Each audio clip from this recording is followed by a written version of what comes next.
Salam Kalujengan. Kembali bersama dalam rese Renungan Sederhana. Kita akan menggumuli tema Marilah Kepadaku melalui perenangan firman dari Matius 11 ayat 28 sampai dengan 30 yang demikian.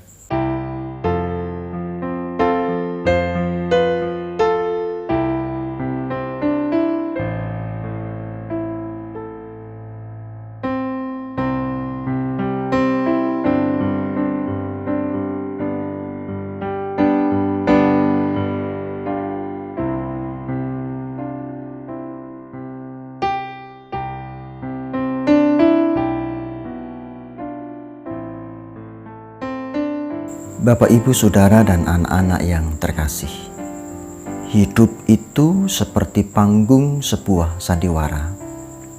Mari cermati panggungnya, bukan sandiwaranya. Di sana ada dua ruang.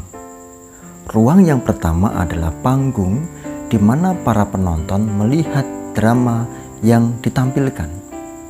Ada tangis, ketawa, kemarahan, kegagalan, kesuksesan, percintaan, romantika yang ada, dan lain sebagainya. Ruang kedua adalah ruang di balik panggung, ruang produksi, saudara. Apa yang terjadi pada ruang pertama ditentukan oleh proses ruang yang kedua, dan para penonton tidak tahu menahu apa yang terjadi pada ruang kedua ini.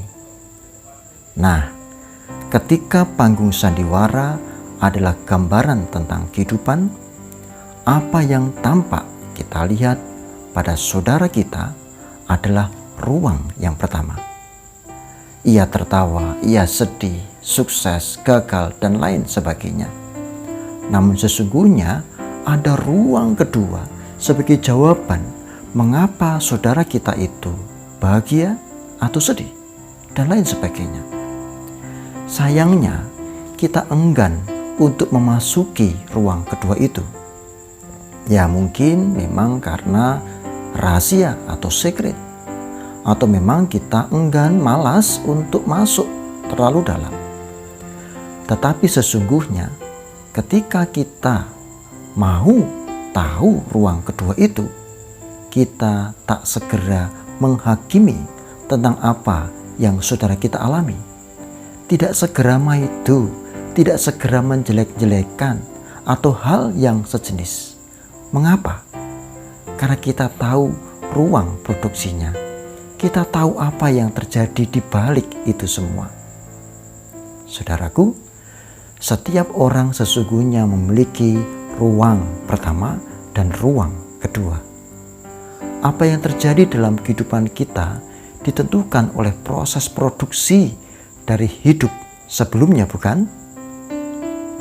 Satu-satunya harapan ketika kita mengalami keletihan dan kelusuan hidup adalah memenuhi undangan Kristus.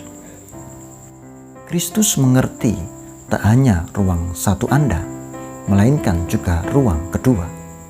Katanya, "Marilah kepadaku semua yang letih lesu dan berbeban berat, aku akan memberikan kelegaan kepadamu." Ayat 28. Ini adalah undangan, saudara. Undangan yang ditujukan kepada kita yang letih dan lesu, yang sungguh-sungguh kepayahan di dalam hidup. Dan Kristus memberikan kelegaan. Lalu, kelegaan macam apa? Tentu saja bukan kelegaan sulapan. Bim salabim, hus, sedih jadi bahagia, miskin langsung jadi kaya. Bukan begitu, saudara, meskipun itu yang diharapkan oleh banyak orang.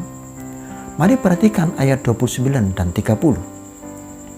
Di sana dikatakan, "Pikulah guk yang kupasang dan belajarlah kepadaku." Orang bisa saja segera marah ketika membaca teks ini tanpa disertai pemahaman yang benar dan mengatakan, "Loh, katanya suruh datang pada Kristus lalu diberi kelegaan. Begitu mendekat malah dipasang kuk.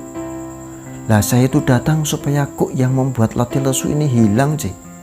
Kalau begitu apa bedanya? Saudaraku, mari kita hayati. Tahu kuk kan? Ya, bahasa Jawanya pasangan.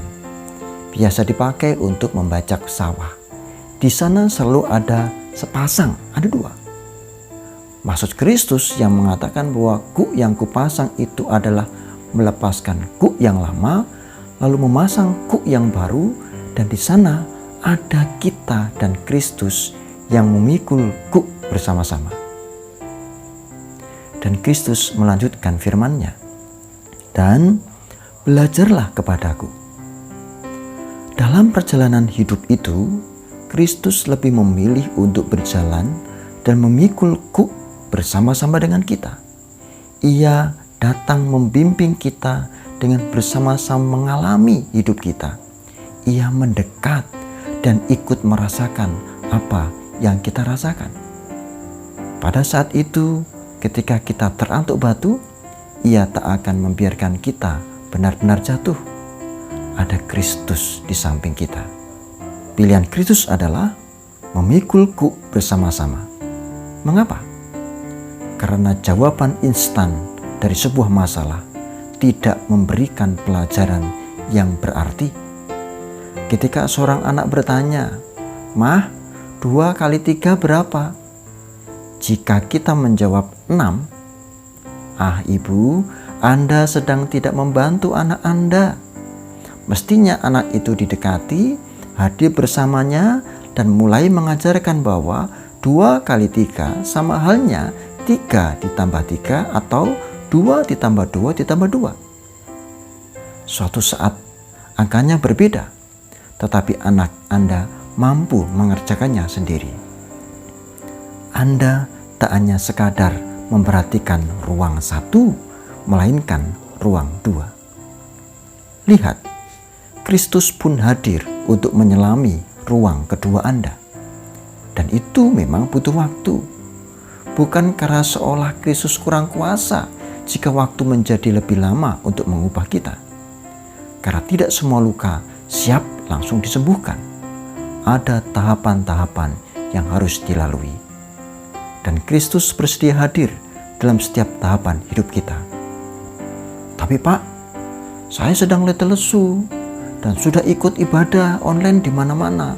Hari Minggu tak hanya lihat ibadah satu gereja loh, tapi kok masih letih lesu. Mungkin ada yang komentar begitu. Saya bertanya, sudahkah saudara membuka ruang kedua saudara untuknya? Atau jangan-jangan baru ruang 1 saja? Benar saja, ibadah yang dilakukan hanya menyentuh pada permukaan. Lagu yang dipujikan mampu membuat mata kita meneteskan air mata, tetapi bukan hati kita. Di saat demikian, apa yang harus kita lakukan? Dengarkan firman-Nya. Marilah kepadaku. Penuhilah undangannya, saudara. Tak hanya ruang pertama, melainkan juga ruang kedua. Amin.